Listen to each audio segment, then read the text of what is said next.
रमेश खुशी खुशी एक बेबी वॉकर खरीद कर लाया। शीतल, अरे कहाँ चली गई? देखो देखो मैं क्या लेकर आया हूँ। रमेश की आवाज सुनकर शीतल अपने कमरे से बाहर आई और रमेश को बेबी वॉकर के साथ देखा। अरे ये क्या, बेबी वॉकर ले आयो? तुम भी ना बहुत बदमाश हो। अरे इसमें बदमाशी क्या है? तुम माँ जो बनने वाली हो, देखना इस बार माँ दुर्गा की कृपा से जरूर सही सलामत बच्चा हो जाएगा। तभी शीतल की सास कमला वहाँ आई और ताने मारते हुए कहा, घंटा होगा, ऐसी बांझ बहू कुछ नहीं होने वाला है। ऐसे क्यों बोल रही हो माँ? तो कैसे बोलूं? हर बार यही लगता है कि बच्चा हो जाएगा, लेकिन 2 महीने में कुछ न कुछ गड़बड़ हो ही जाती है। पहली बार तो सीढ़ियों से गिर गई और बच्चा पेट में ही मर गया।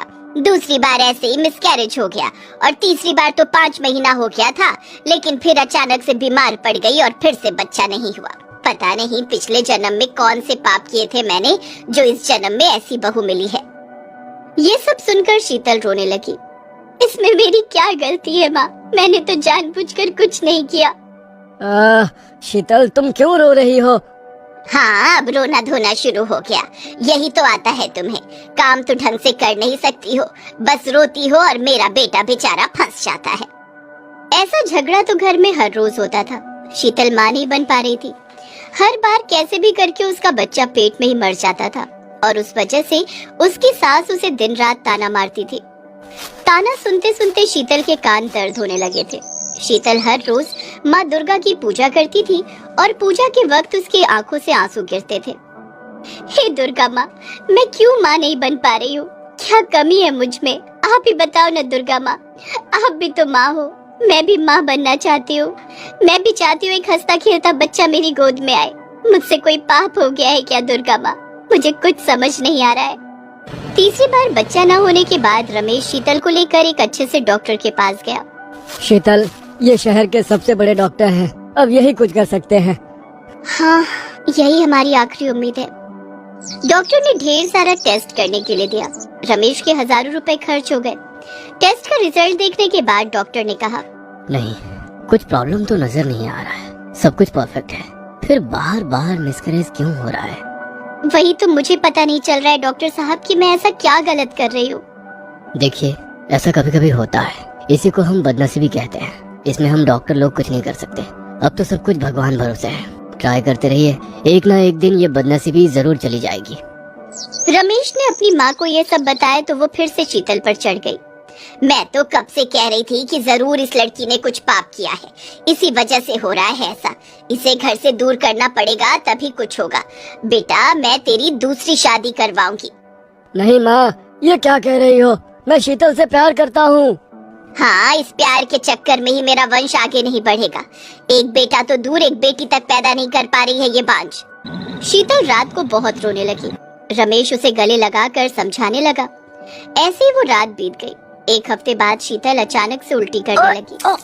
अरे, आज अचानक से उल्टियाँ क्यों हो रही है? कहीं मैं... शीतल ने टेस्ट किया और उसे पता चला कि वो माँ बनने वाली थी। शीतल बड़ी खुश हुई। रमेश ऑफिस जाने के लिए तैयार हो रहा था। शीतल ने उसके पास जाकर कहा, सुनो जी, मैं पेट से हूँ। सच सच बोल रही हो शीतल? हाँ जी सच, मैंने अभी अभी टेस्ट किया। अरे वाह, ये तो खुशी की बात है। देखना शीतल, इस बार जरूर हो जाएगा। और उसी शाम रमेश एक बेबी वॉकर खरीद कर ले आया और आते ही कमला शीतल को टॉन्ट मारने लगी। लेकिन इस बार शीतल ने भी ठान लिया था कि वो कैसे भी करके इस बच्चे को बचा कर रखेगी। शीतल अपना ध्यान रखने लगी, बहुत संभाल कर एक एक कदम रखने लगी। लेकिन कमला को चैन कहाँ था। वो इस हालत में भी शीतल से घर के काम करवाने लगी। कमला शीतल को घर के कामों में मदद भी नहीं करती थी। शीतल को सब कुछ अकेले ही करना पड़ता था। इसी तरह 5 महीने बीत गए। नवरात्रि आ गई। शीतल ने बड़े मन से नवरात्रि का पालन करने का सोचा। नवरात्रि के पहले ही दिन कमला ने शीतल को अपने पास बुलाया और कहा, यहाँ आओ बहू, मेरे पास बैठो, देखो जरा तुम्हारी तबीयत ठीक है कि नहीं। शीतल आकर बैठ गई। कमला ने शीतल का हाथ पकड़ा और पल्स चेक करने लगी। उसकी आंखें बड़ी बड़ी हो गईं। क्या हुआ माँ जी, कुछ गड़बड़ है क्या? नहीं नहीं, सब कुछ ठीक है, तुम जाओ। शीतल चली गई। कमला अपने आप से ही बातें करने लगी। फिर से इसके पेट में लड़की आई है, ये क्या हो रहा है? मुझे तो पोता चाहिए, इस बार भी वही करना होगा।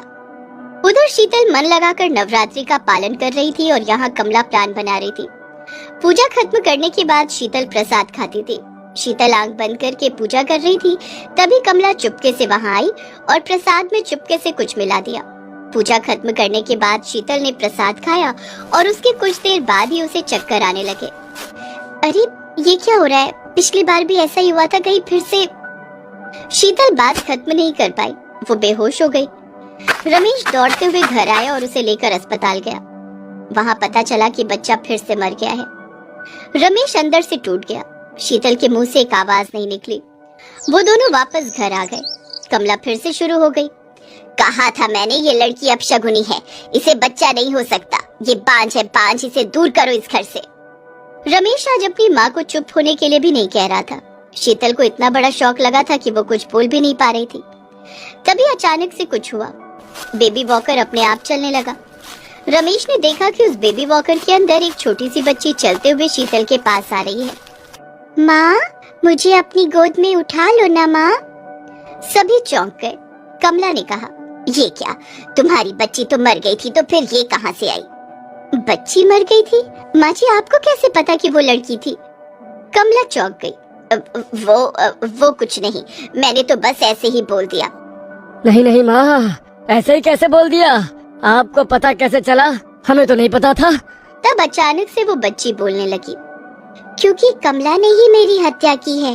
उसे पल्स देखकर ही पता चल जाता है कि पेट में लड़का है या लड़की।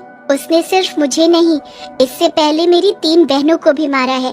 पहली बार तो कमला ने माँ को पीछे से धक्का दिया था, तभी तो माँ सीढ़ियों से गिर पड़ी थी।